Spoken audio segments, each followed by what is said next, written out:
Hello and welcome to the Nursing Mantra, a helping hand for all aspiring nurses. Today we are back with a new video, that is a nursing care plan on renal calculi. So before starting the video, I would like to request you all, please subscribe our channel and अगर आपको videos अच्छी लगती हैं तो please share करो, like करो videos को। अब जान लेते हैं रीनल कैल्कुलाई क्या होता है थोड़ा सा। भाई रीनल कैल्कुलाई किडनी स्टोन्स को बोलते हैं हम। ये hard crystalline mineral salts deposits होते हैं जो कि किडनी के अंदर बन जाते हैं। और ये कब बनते हैं?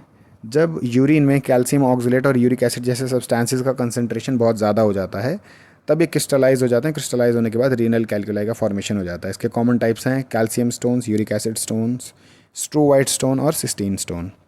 इसके बाद हम आ जाते हैं अपने केयर प्लान पे, जिसमें हम सबसे पहले देखेंगे patients identification data, socio economic status. उसके बाद हिस्ट्री कलेक्शन में हम सबसे पहले फैमिली चार्ट ड्रॉ करेंगे, फिर फैमिली ट्री बनाएंगे।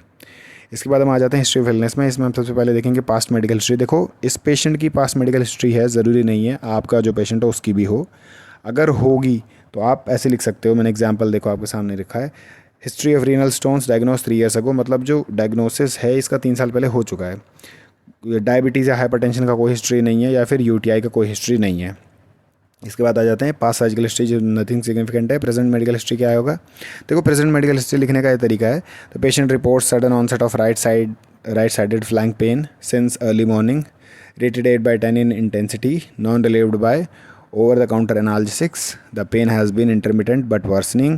The patient also reports decreased urine output, burning sensation during urination, and visible blood in urine. No known trauma or recent heavy exertion reported. तो आप ऐसे मेडिकल हिस्ट्री लिख सकते हो। वैसे अलग अलग इंस्टीट्यूशन में अलग अलग तरीके से प्रेजेंट मेडिकल हिस्ट्री लिखवाते हैं। कोई डेट ऑफ एडमिशन भी इसमें इंक्लूड करवाता है और बस कुछ कंप्लेंट्स इंक्लूड करवाता है, ठीक है। तो आप वो इंस्टीट्यूशन के हिसाब से चेंज होता है, तो आप वो देख लेना। इसके बाद हम आ जाते हैं चीफ कंप्लेंट्स में। चीफ कंप्लेंट्स में हमने देखा सीवियर राइट फ्लैंक पेन, जिसका ऑनसेट 6 घंटे से हुआ है, ठीक है। इसके बाद नौजिया वॉमिटिंग है 5 घंटे से। हेमिच्यूरिया है जो कि 4 आवर्स से देखा जा रहा है। इंक्रीज्ड यूरिनरी फ्रीक्वेंसी 3 आवर पहले से ही शुरू हुई है। और डिसूरिया जो पेनफुल यूरिनेशन होता है वो भी 3 घंटे से हो रहा है। इसके बाद हम आ जाते हैं फिजिकल एग्जामिनेशन में। हम जनरल अपीयरेंस, मेंटल स्टेटस और पोस्चर देखेंगे। आप वीडियो को पॉज करके आप चेक कर सकते हो क्या क्या चेंजेस आए हैं, ठीक है।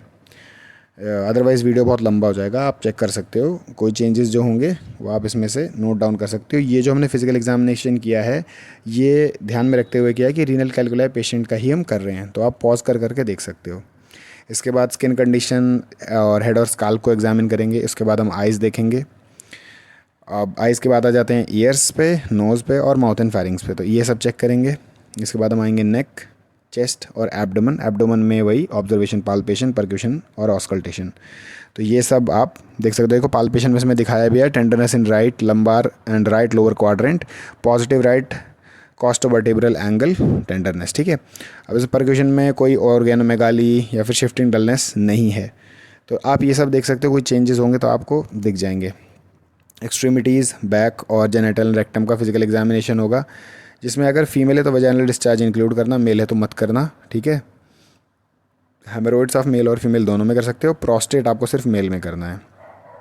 इसके बाद हम देख लेते हैं वाइटल साइंस। वाइटल साइंस में टेम्परेचर क्या है नॉर्मल लिमिट्स में, पल्स रेट, माइल्ड टैकीकार्डिया है, respiratory rate at upper lower limit, आप अपर नॉर्मल लिमिट में है। ब्लड प्रेशर माइल्डली एलिवेटेड है, ऑक्सीजन सेचुरेशन नॉर्मल है। पेन स्कोर इसमें 8/10 का है। पेशेंट जो है, पेशेंट वैल्यू 8/10 का, क्योंकि इंटेंस पेन होगा, एकदम से होगा, ठीक है। सीवियर फ्लैंक पेन पेशेंट को देखने को मिलेगा।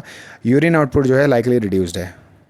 इसके बाद आ जाते हैं लैब इन्वेस्टिगेशंस पे। लैब इन्वेस्टिगेशन में हमने हीमोग्लोबिन करवाया, माइल्डली लो है। टीएलसी करवाया, एलिवेटेड है। न्यूट्रोफिल्स एलिवेटेड है। Blood urea slightly elevated. Serum creatinine mildly elevated.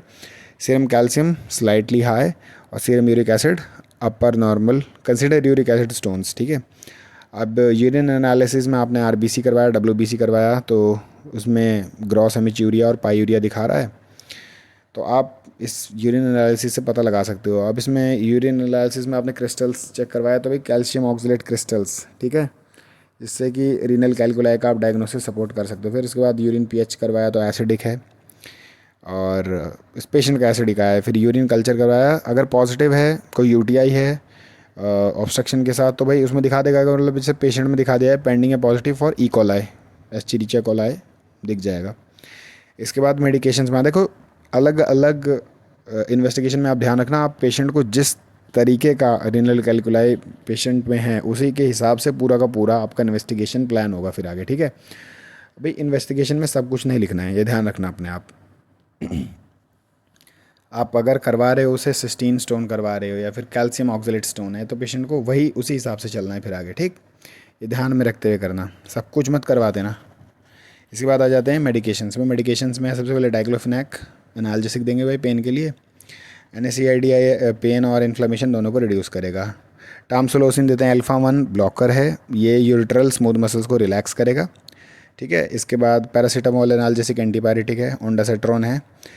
अब ये क्या करेगा भाई, ये नोजिया और वॉमिटिंग को कंट्रोल करेगा। इसके बाद आ जाते हैं सेफिक्सिम एंटीबायोटिक है। बैक्टीरियल अगर ग्रोथ हो रही है भाई तो एंटीबायोटिक देना पड़ेगा। फिर नॉर्मल सलाइन देना है कहीं डायरेसिस को प्रमोट करने के लिए, और पोटेशियम सिट्रेट देना है। एल्कलाइनाइजेस यूरिन, मतलब जो देखो यूरिन का pH एसिडिक को रखा था ना, तो उसे एल्कलाइन कर देगा। एल्कलाइन मीन्स बेसिक, हल्का कर देगा, ठीक है, कम करेगा उसे। इसके बाद नर्सिंग डायग्नोसिस पे आ जाते हैं। सबसे पहला acute pain related to ureteral spasm, दूसरा है इम्पेयर्ड यूरिनरी एलिमिनेशन, तीसरा है risk for infection related to UT obstruction, urinary tract obstruction, अगला है deficient fluid volume related to vomiting, and last है anxiety related to sudden onset of severe pain, ठीक है। इसके बाद आ जाते हैं इसके एक्सप्लेनेशन पे। Acute pain related to ureteral spasm and inflammation as evidence by patient's rating scale, ठीक है। पेशेंट क्या बोलेगा भाई, शार्प इंटेंसिटी का पेन हो रहा है, स्टैबिंग पेन हो रहा है मुझे। ऑब्जेक्टिव डेटा में आप रेस्टलेसनेस, गार्डिंग बिहेवियर चेक करोगे और पेन स्केल पे मेजर कर लोगे, और गोल में आप ये लिखोगे पेन विल बी रिड्यूस्ड, ठीक है। इसके बाद उसका पेन इंटेंसिटी, उसका साइट लोकेशन, मतलब और इंटेंसिटी और ड्यूरेशन चेक करोगे। जो मेडिकेशन ऑर्डर करने मतलब दिया है, डॉक्टर ने बोला है, वो एडमिनिस्टर करना है।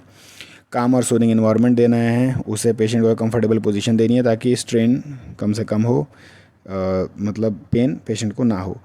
और साइड इफ़ेक्ट्स पेन मेडिकेशन जो आपने दे रखे हैं उसके मॉनिटर करने हैं, इंक्लूडिंग नोजिया और वॉमिटिंग, उसमें नोजिया और वॉमिटिंग हो सकता है। Encourage non pharmacological pain relief method, जैसे कि डीप ब्रीदिंग टेक्निक्स वगैरह पेशेंट को बोलना है करने के लिए, ताकि नॉन फार्माकोलॉजिकल मेथड जो है, फार्माकोलॉजिकल मेथड, उससे ही रिड्यूस हो सके कुछ हद तक पेन। पेशेंट को एजुकेट करना है पेन मैनेजमेंट पे, और एडिक्वेट फ्लूइड इनटेक प्रमोट करना है। और इसी पे बेस्ड फिर आपका वैल्यूएशन बन जाएगा। After providing plan nursing care patients level of pain significantly decreased, और इसमें आप वैल्यूज़ भी लिख सकते हो अपने पेन स्केल की। भाई पहले 8/10 था, अब 3/10 हो गया। अगले पे जाते हैं impaired urinary elimination related to obstruction by renal calculi as evidenced by decreased urine output and complaints of difficulty passing urine. तो पेशेंट क्या बोलेगा भाई, पेशेंट बोलेगा कि भाई यूरिनेशन करते हुए डिस्कम्फर्ट फील हो रहा है, यूरिनेशन में दिक्कत हो रही है, ठीक है। आप ऑब्जेक्टिव डेटा में क्या देखोगे भाई, यूरिन आउटपुट डिक्रीज्ड है, यही देखोगे आप, ठीक है। ब्लैडर डिस्टेंशन हो सकती है। इसके बाद आप आ जाओ प्लानिंग में, वही आप उसका इनटेक आउटपुट चार्ट मॉनिटर करोगे। ब्लैडर डिस्टेंशन और डिस्कम्फर्ट जो होगा उसे एसेस करोगे। उसका फ्लूइड इनटेक 2 से 3 लीटर, अगर कॉन्ट्राइंडिकेटेड नहीं है तो इनकरेज करना है। फिर जो भी मेडिकेशन है प्रिस्क्राइब्ड पेन के लिए और स्टोन पैसेज के लिए वो देने, जैसे टामसोलोसिन है। फिर उसके बाद prepare patient for surgical intervention if indicated, अगर सर्जरी नेसेसरी है तो उसके लिए प्रिपेयर करना है। फिर पेशेंट को एजुकेट करना है डाइटरी मॉडिफिकेशन पे, ताकि स्टोन का रिकरेंस ना हो। पेशेंट को असिस्ट करना है, एम्बुलेशन मतलब इधर उधर जाने में, अगर पेशेंट को जाने में दिक्कत हो रही है तो फैसिलिटेट और असिस्ट करना है, ठीक है। इसके बाद कोलैबोरेट विद फिजिशियन, ताकि उसका डायग्नोस्टिक और फॉलोअप जो भी है ट्रीटमेंट प्लानिंग कर सको आप।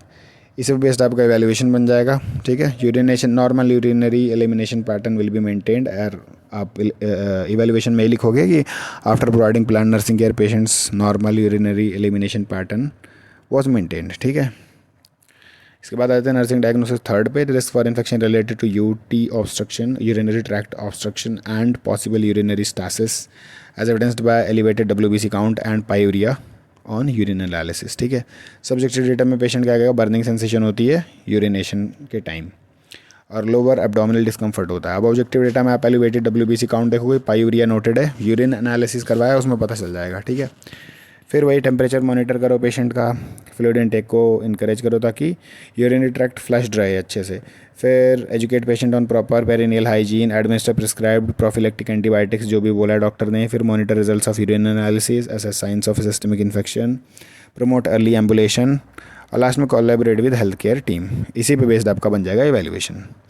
अब आ जाते हैं लास्ट में आपका हेल्थ एजुकेशन। इसमें फ्लूइड इनटेक को बढ़ाना है और उन फूड्स को लिमिट करना है जिसकी वजह से स्टोन फॉर्मेशन हुआ है। सोडियम और एनिमल प्रोटीन को डाइट में से कम करना है। जो भी मेडिकेशन डॉक्टर ने दिया है उसमें मेडिकेशन एडहेरेंस दिखाना है, मतलब प्रॉपर टाइम पे लेनी है। Strain all urine to catch and analyze passed tones.